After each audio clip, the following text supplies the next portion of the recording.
قرآن ایک اچھے انسان کی صفات کو بڑی بحث کے بعد بیان نہیں کرتا، پہلے رکوع میں بیان کر دیتا ہے۔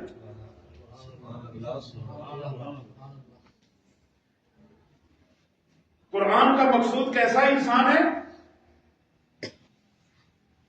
اور قرآن کیا تقاضا کرتا ہے؟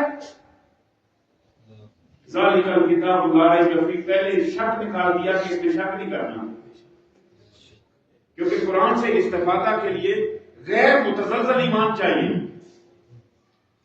اگر بحث یہ ہوگی کہ یہ کیسے نازل ہوا، یہ نازل ہوا بھی تھا یا نہیں، یہ کیا ماجرا ہے، یہ کتنا ہے، یہ پورے کا پورا اصلی ہے یا نہیں ہے، اس میں کوئی تحریف تو نہیں ہوگی، اس میں کوئی کچھ اور شامل تو نہیں ہو گیا، کچھ نکال تو نہیں کیا گیا، اگر یہ بحثیں ہوں گی پھر قرآن سے استفادہ نہیں ہوگا۔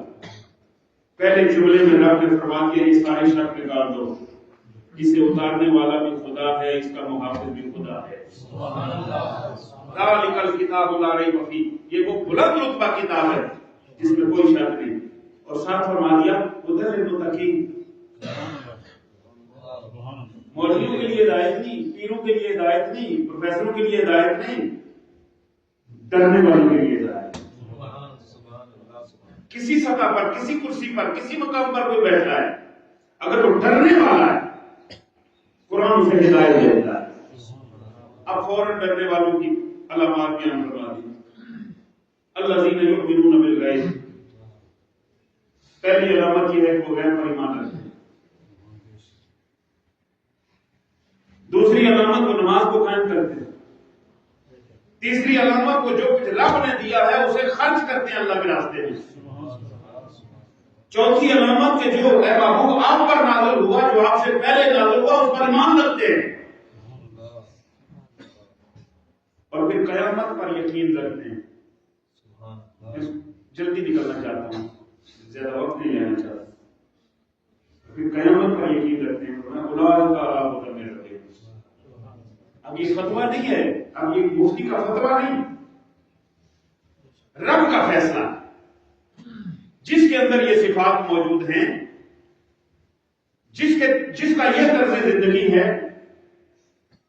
جس کے زندگی کے معاملات میں یہ چیزیں شامل ہیں، فرمایا یہ وہ لوگ ہیں جو ہدایت پر ہیں۔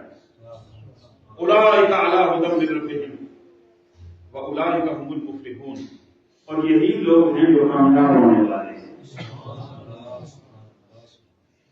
قرآن پڑھتے ہی بندے کو شیشہ نظر آ جاتا ہے، قرآن پڑھتے ہی بندے کو اپنی صورت نظر آ جاتی ہے۔ پھر اس سے آگے کی آیات میں ایک اور شکل ہے، اس سے آگے کی آیات میں اور شکل ہے۔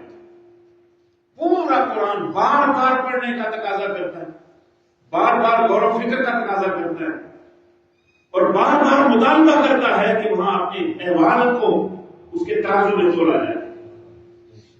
حضرات محترم، افسوسناک صورتحال یہ ہے کہ آج بھی جب اہل علم کے درمیان بیٹھ کے کوئی بات کرے، اس وقت جو فتنے پھیلے ہوئے ہیں،